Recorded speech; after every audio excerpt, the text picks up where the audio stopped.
மார்க்கெட்டில் எக்கச்சக்கமான மொபைல்ஸ் வந்து இன்னைக்கு வெளியிட்டுட்டே இருக்கிறாங்க. இந்த பட்ஜெட் செக்மெண்ட்டில் எந்த ஃபோன் வாங்கலாங்கிற ஒரு பெரிய குழப்பம் இருந்துகிட்டே இருக்குது. இன்றைக்கி நம்மக்கிட்ட இந்த விவோவுடைய T4X மாடல் இருக்குது நம்மக்கிட்ட. இந்த ஃபோனை கிட்டத்தட்ட ஒரு 10 டேஸாக நம்ம யூஸ் பண்ணிட்டுருக்கோம். ஸோ ஒரு பேசிக்கான ஒரு அண்டர் 15,000 ரேட்டில் இருக்கக்கூடிய ஒரு மொபைலை எப்படி இருக்குது, இதை டே டு டே டாஸ்க்கு இந்த மொபைல் எப்படி இருக்குது, அதர் ஆஸ்பெக்ட்ஸில் என்னென்னலாம் இதில் கொடுத்துருக்குறாங்க என்னன்றதை இந்த வீடியோவில் நம்ம பார்க்கலாம். வாங்க வீடியோக்குள்ளே பார்க்கலாம்.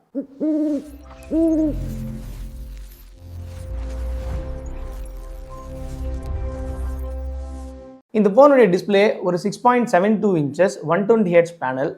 இதில் வந்து ஃபிங்கர் பிரிண்ட் கிடையாது, இது வந்து ஆப்டிக்கல் வந்து சைடில் தான் கொடுத்துருக்காங்க, சைட் மவுண்ட் ஃபிங்கர் பிரிண்ட் தான். அதே போல் இந்த ஃபோனுடைய ஃப்ரேம் வந்து பிளாஸ்டிக், பேக்கும் வந்து பிளாஸ்டிக்கு. ஸோ கீழே ஒரு ஸ்பீக்கர் கிரில் கொடுத்துருக்காங்க. இது ஒரு ஸ்டீரியோ ஸ்பீக்கர் செட்டப் இருக்கிற ஒரு ஃபோனு. ஸோ நம்மளோட இயர்பீஸே செகண்டரி ஸ்பீக்கராக வந்து கன்வெர்ட் ஆகிடுது.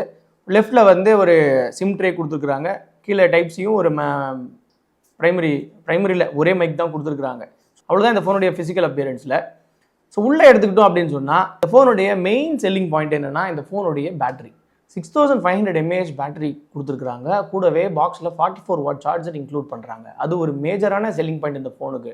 சரி, இது மட்டும் தானா அப்படின்னா இந்த ஃபோனுடைய ப்ராசஸர், இது ஒரு மிட் செக்மெண்ட்டில் இருக்கக்கூடிய ஒரு ப்ராசஸர், டிமென்சிட்டியோட 7300. இந்த ப்ராசஸர் கிட்டத்தட்ட ஒரு ஆண்ட்ராய்டு ஸ்கோரில் ஒரு 7 lakh கிட்ட வரக்கூடிய ஒரு processor. Day to day multi டாஸ்கிங்க்கு ரொம்ப நல்லாவே இருக்கக்கூடிய இந்த ப்ராசஸர் ஹீட்டிங் ரொம்ப கம்மியாக தான் இருக்குது.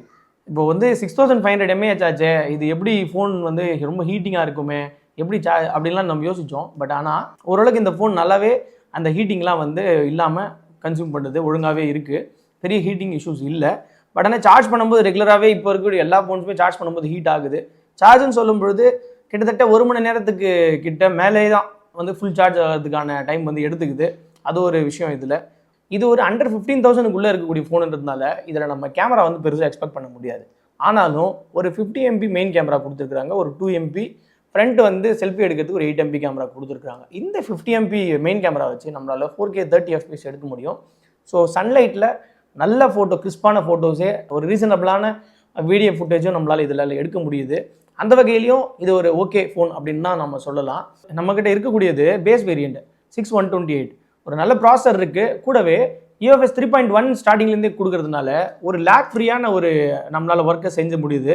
ஸோ பெரிய வந்து ஒரு எங்கள் விதமான ஒரு லேகோ அதெல்லாம் இல்லாமல் நம்ம டே டு டே டாஸ்க் என்னென்ன பண்ணுறோம் இது எல்லாமே நம்மளால் செஞ்சுக்க முடியுது.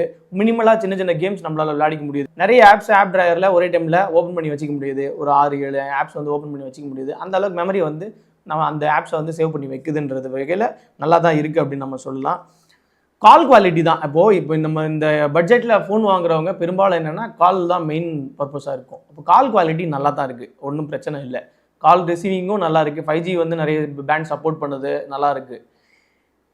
இப்போ இதில் பிரச்சனைன்னு சொன்னோம்னா நோட்டிசபிளாக எனக்கு வந்து ஒரு 2 பிரச்சனைகள் நோட்டிசபிளாக இருந்தது. என்னென்னா 3.5mm ஜாக் வந்து கொடுத்துருக்கலாம், அது கொடுக்கல.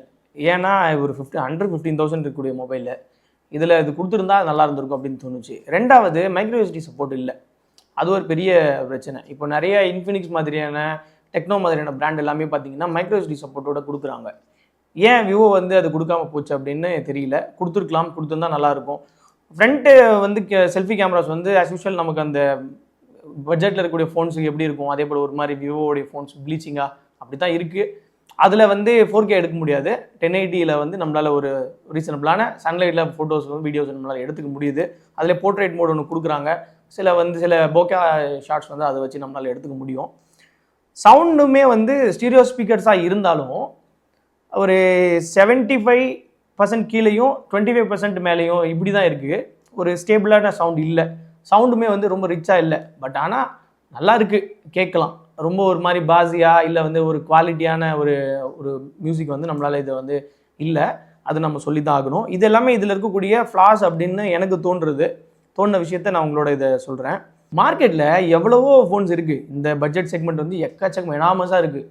ஏன் வந்து விவோ வந்து நான் ஒரு எட்ஜ் இருக்குது அப்படின்னு நான் எனக்கு நினைப்பேன் அப்படின்னா, சர்வீஸ் வந்து அவங்களுக்கு சூப்பராக இருக்குது. இப்போ வந்து நான் மோட்டோ ஃபோன்ஸ் வந்து சில பேருக்கு வாங்கி கொடுத்துருக்குறேன். பட்ஜெட் ஃபோன்ஸ் அண்டர் 15,000 நிறைய ஃபோன்ஸ் வாங்கி கொடுத்துருக்கேன். கீழே போட்டுருவாங்க, இல்லை டிஸ்பிளே வந்து எதாவது லைன் விழுந்துருச்சு அப்படி அந்த முன்னாடி அந்த இஷ்யூஸ்லாம் இருக்கும் பொழுது டிஸ்பிளே கீழே விழுந்து உடஞ்சிட்டா கூட அந்த டிஸ்பிளே வந்து ரீப்ளேஸ்மெண்ட் பண்ணுறதுக்கு கிட்டத்தட்ட 9,000லேருந்து 10,000 ருபீஸ் கேட்குறாங்க. ஒரு 15,000 ருபீஸ் பட்ஜெட்டில் வாங்கின ஒரு ஃபோனுக்கு கிட்டத்தட்ட அந்த ஃபோனோட வேல்யூவில் 70 to 65% அந்த டிஸ்பிளேயோட காஸ்ட்டே இருக்குது. அப்படியான வேலை விவோ கிட்ட இல்லை. ஒரு ரீசனபிளான ஒரு 4,000 3,500 மாதிரியான ஒரு ப்ரைஸ் கட்டில் தான் இருக்குது. அவங்களோட ஃப்ளாக்ஷிப் ஃபோனில் இருக்கக்கூடிய டிஸ்பிளேஸே அரௌண்ட் வந்து 15,000 13,000 அப்படி தான் இருக்குது. ஒரு 80,000 70,000 இருக்கிற ஃபோன் எல்லாமே. அவசியம் வந்து ஒரு IQ 90 நான் யூஸ் பண்ணியிருக்கிறேன். எனக்கு டிஸ்பிளேல லைன் வரும்போதுலாம் ஃப்ரீ ஆஃப் காஸ்ட்டில் அவங்க மாற்றி கொடுத்துருக்காங்க. அப்படியே டிஸ்பிளே வந்து காஸ்ட் என்னன்னு பார்த்தோம்னா அரௌண்ட் 11,000 தான் இருந்தது அந்த ஃபோனுடைய டிஸ்பிளே. அந்த வகையில் விவோவுடைய சர்வீஸ் வந்து நம்ம வந்து நம்பலாம் அப்படின்னு தான் சொல்கிறோம். ஸோ இந்த ஃபோன் விவோ உங்களுக்கே தெரியும், ஃபன்டச் OS 15ல் ரன் ஆகுது.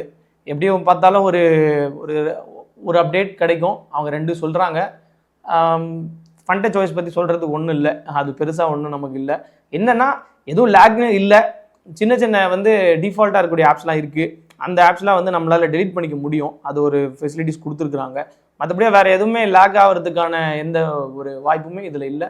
மற்றபடியாக இது ஒரு லேக் ஃப்ரீயாக யூஸ் பண்ணுறதுக்கான ஒரு யூசர் எக்ஸ்பீரியன்ஸ் தான் நமக்கு கிடைக்குது. ஃபன்டச் OS பழகிட்டு இருந்தவங்களுக்கு இது ஓகேவாக இருக்கும். பழகாதவங்களுக்கு ஒரு மாதிரி என்னடா இது ஒரு மாதிரி இருக்கே அப்படின்னு தோணலாம். பட் ஆனால் இது கொஞ்சம் கொஞ்சமாக பழகிடுவீங்க. ஸோ இவ்வளோதாங்க இந்த வீடியோ. இந்த ஒரு 15,000 பட்ஜெட்டில் நான் சொன்னேன். எக்ஸாக்டாக வந்து இந்த ஃபோனை 6/128 வேரியண்ட்டை வந்து 12,000 ருபீஸ்க்கு இந்த பிக் பில்லியன் டேஸ் ஃப்ளிப்கார்ட் சேலில் வந்து இது வாங்குச்சு. ஒருத்தருக்கு வாங்கி கொடுத்துருக்கேன். ஆல்ரெடியே வந்து முன்னாடி ஒருத்தருக்கு வாங்கி கொடுத்து அந்த ஃபோனை நான் ஆல்ரெடி யூஸ் பண்ணியிருக்கேன்ற அந்த அனுபவத்தில் இந்த ஃபோனுடைய சில விஷயங்களை உங்களோட நான் ஷேர் பண்ணிக்கிட்டேன். மேலும் இது போல் வீடியோஸ்க்கு நம்மளோட சேனலை சப்ஸ்கிரைப் பண்ணிக்கோங்க. மேலும் இன்னொரு வீடியோவில் சந்திக்கலாம். நன்றி.